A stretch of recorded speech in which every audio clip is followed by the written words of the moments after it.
Alors dis-moi, en quoi consiste ton rôle ici, à Marseille? C'est conseiller, proposer, assister. Je ne suis pas décideur ici. Non, c'est pas vrai, je ne vais pas m'inventer quelque chose pour te dire, c'est pas vrai, je ne suis pas décideur, je suis là pour conseiller, je suis là pour proposer. Et le coach, Stéphane et Pablo, sont là pour te dire ce qu'on fait ou ce qu'on ne fait pas. Après, voilà, ça aurait été ailleurs, honnêtement, je n'aurais pas du tout accepté.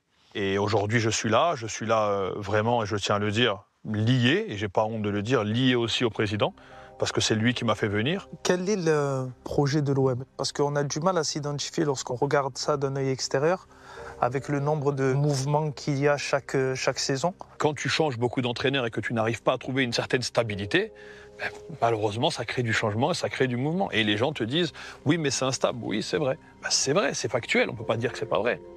Moi, très honnêtement, j'aimerais faire un projet sur 3-4 ans avec un entraîneur comme Gennaro Gattuso, avec des idées, avec des joueurs qui rentrent parfaitement dans ce projet-là. Comment s'est passé ce mercato?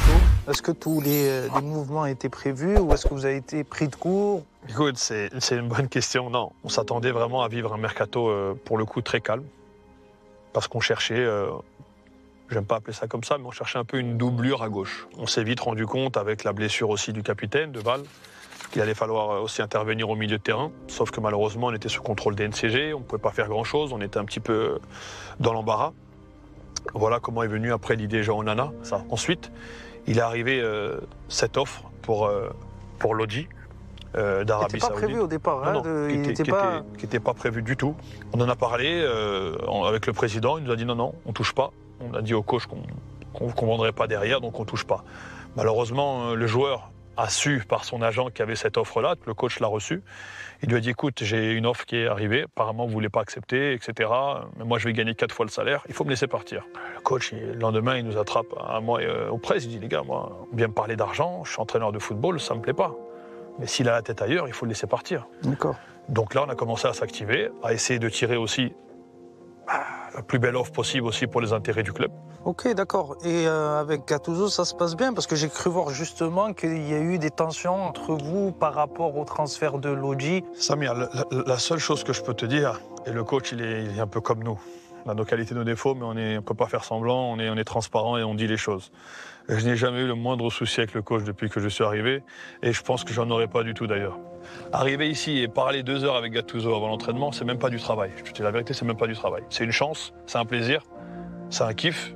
Tu t'assois avec quand même Gattuso, c'est pas, Gattuso. tu vois, tu parles football, tu parles. Donc non, c'est pas vrai. Sujet qui a fait beaucoup parler, c'est Jonathan Klaus. Qu'est-ce qui s'est vraiment passé avec lui, qu'on essaie un petit peu de savoir? Très simple. Je suis arrivé, pareil, donc comme je t'ai dit, au mois de novembre. On m'a mis en garde sur 2-3 joueurs dont le comportement était parfois un petit peu limite. Jonathan faisait partie de ces joueurs-là. Je sais qu'il avait été reçu plusieurs fois dans le bureau du coach pour lui expliquer ce qu'on attendait un petit peu de lui dans l'attitude en tant que leader international français. On pensait que le message était passé. Malheureusement, ça ne l'était pas. On arrive contre Monaco. Joe demande le changement. Et nous, sur un jour aussi important, tu es obligé de lui dire « faut serrer les dents. C'est pas le moment où tu peux me lâcher. » Parce qu'il nous manque 10 ou 12 mecs à ce moment-là.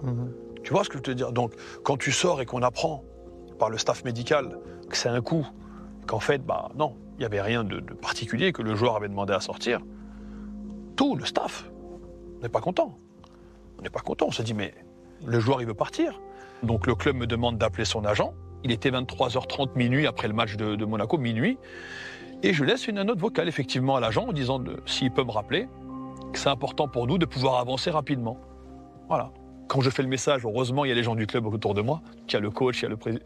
Donc, mais il y a eu des menaces. Non, il n'y a pas eu de menaces, Sam. Il n'y a eu personne qui va menacer personne. On est dans du football ici. C'est pas vrai. Il y a eu simplement une envie de dire, les gars, si c'est mieux, peut-être que le joueur a des envies d'ailleurs, on les écoute. Mais il n'y a pas eu d'offre. OK. Il joue. Il n'y a pas de souci. On verra en fin de saison ce qui se passera. Le coach l'a réintégré, son état d'esprit, il est mieux? L'état d'esprit, il est mieux. L'état d'esprit, pour l'instant, et depuis cette affaire-là, c'est un petit peu mieux. Ouais. C'est quoi ton ambition à toi personnelle? Et est-ce qu'elles sont en adéquation avec les ambitions que le club a aussi? On sait qu'on est dans une période très compliquée. Donc voilà, mon ambition, c'est de finir le mieux possible. C'est de gagner un titre avec Marseille.